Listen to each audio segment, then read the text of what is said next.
నాగబాబు గారు మంత్రివర్గంలో చేరబోతున్నారనేది ఒక దృఢమైన వార్త ఇవాళ వెలుగులోకి వచ్చింది.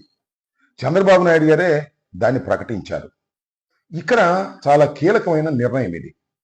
ఎందుకని కీలక నిర్ణయం అంటున్నానంటే, నాగబాబు గారు అనకాపల్లి నుంచి పోటీ చేసి పార్లమెంటుకు వెళ్ళాలని ప్రయత్నం చేశారు. కొన్ని కారణాల వల్ల ఆయన వెళ్ళలేకపోయాడు. ఆ తర్వాత మన రాజ్యసభకి వెళుతారని అందరూ ఆశించారు. పవన్ కళ్యాణ్ గారు కూడా ఆయన రాజ్యసభకు పంపిస్తారని భావించారు. కానీ సతీష్ అనే తెలుగుదేశం వ్యక్తిని పార్లమెంటుకు పంపేందుకు చంద్రబాబు నిర్ణయం తీసుకొని కాంప్రమైజింగ్గా ఈయనకి ఎమ్మెల్సీ ఇచ్చి రాష్ట్రంలో మంత్రివర్గంలోకి తీసుకోవాలని నిర్ణయించినట్టుగా మనకు అర్థమవుతుంది. ఇది ఏ విధమైనటువంటి నిర్ణయం? దీనివల్ల కళ్యాణ్ గారు కళ మరింతగా పెరుగుతుందా లేక కళ తప్పుతుందా అనేది ఇక్కడ లోతుగా ఆలోచించుకోవాల్సినటువంటి అంశంగా నేను భావిస్తున్నాను. ఎందుకంటే ఈ రాష్ట్రంలో చాలామంది పవన్ కళ్యాణ్ గారి మీద ఆశ పెట్టుకున్నారు. 21 సీట్లు గెలుచుకుంటే 3 మంత్రులు అయ్యారు. ఇంకా బీసీలు ఉన్నారు, ఇంకా ఇతర సామాజిక వర్గాలు ఉన్నారు. నాకు ఒకటి గుర్తొస్తుంది. మా గుంటూరుకు సంబంధించి బొనబోయిన శ్రీనివాస్ అని కాంగ్రెస్ పార్టీలో కూడా ఉండేవాడు. ఆ తర్వాత పవన్ కళ్యాణ్ గారు పార్టీ పెట్టిన తర్వాత దూకుడుగా ఆ పార్టీలో చేరి ఆ పార్టీలో శ్రమించాడు. ఒకానొక సందర్భంలో అతనికి కారు ఉంటే బాగుంటుంది, అతను మంత్రి అయితే బాగుంటుంది అని బహిరంగంగానే చెప్పారు. మరి అలాంటి వాళ్ళు చాలా మంది ఉన్నారు ఈ రాష్ట్రంలో. చాలా మంది పవన్ కళ్యాణ్ గారి మీద ఆశ పెట్టుకున్నారు. ఆ ఆశలన్నీ అడియాసి చేసి తన అన్నని మంత్రివర్గంలో తీసుకోవటంలో సఫలమయ్యాడు అని అనుకుంటున్నారు.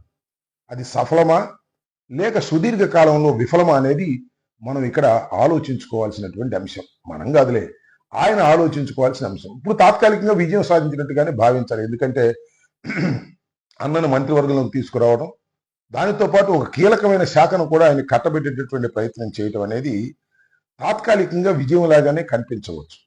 కానీ సతీష్ని కేంద్రానికి పంపటానికి దీన్ని ఉపయోగించుకున్నారా చంద్రబాబు నాయుడు గారు? మాకు సర్టన్ పర్సంటేజ్ ఆఫ్ ఎమ్మెల్సీస్ ఉన్నాయి. You want to make Nagababu గారు ఎమ్మెల్సీ ఫస్ట్. ఆ ఎమ్మెల్సీ తర్వాత ఆ మినిస్టీరియల్ కోటాలో చేయొచ్చా లేదా అనేది ఇట్ ఇస్ నా రిక్వెస్ట్. నేను I put four my request. ఖచ్చితంగా, ఎందుకంటే మాకు 2 ఉన్నాయి ఇక్కడ. ఆ పర్టికులర్ రోజు ఎందుకు కూడా జరిగింది కూడా చెప్తాను. మేము నాగబాబు గారిని రాజ్యసభకు పంపించాము.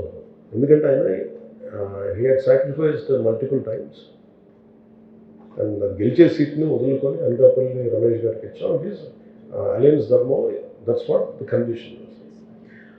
సో రాజ్యసభ వస్తుంది అనుకుంటే మళ్ళీ వాళ్ళకున్న ప్రయారిటీ దీంట్లో అది ఇవ్వడం జరిగింది, అనౌన్స్ చేయడం జరిగింది. కాకపోతే మేము అనుకుంది ఏంటంటే without MLC we don't want set a president unless ఒక ఎక్స్ట్రాడినరీ పరిస్థితులు ఉంటే తప్ప. పివి నరసింహారావు గారికో లేదంటే మన్మోహన్ సింగ్ గారికో ఇట్లాగా కొన్నిసార్లు మినిస్టర్స్ ఇక్కడికో అట్లాంటి ఏదైనా ఉంటే మనకు తెలియదు. కానీ నేనేమనుకున్నాను, ముందస్తుగా first will make M MLC. He is more comfortable in working in the state. So ఆయన దిశకి డెఫినెట్గా ఆయన విల్ ఎంపవర్. అది ఎట్లా ఎంపవర్ చేస్తామంటే దానికి నాకు దుర్గేష్ గారు ఏ కులం నాకు తెలియదు. అండ్ నా కులం చూసిన మనుషులు ఎన్నుకున్నాను, నాతో పాటు ప్రయాణించారు. అలాగే కొత్త వాళ్ళు కూడా తీసుకున్నాను. నేను చాలామందిని ఎంకరేజ్ చేస్తాను. నేనే చాలామంది లీడర్స్ని తీసుకొచ్చాను. బట్ చాలామంది అసలు నేను ఇచ్చింది ఆల్మోస్ట్ 159 చేస్తే నాకు గెలవలేదు చాలామంది. My intention was so noble and so pure. గెలవలేదు ఎవరు. అండ్ ప్రాబ్లం ఏమొచ్చింది, ఓట్లు వేయట్లేదు, సొంత కులం వేయట్లేదు. Even if I want to promote MBC leader అదే బీసీ లీడర్, మేము మా బీసీ లీడర్కి మీ బీసీ లీడర్కి ఆ బీసీ లీడర్కి వేసుకుంటాం.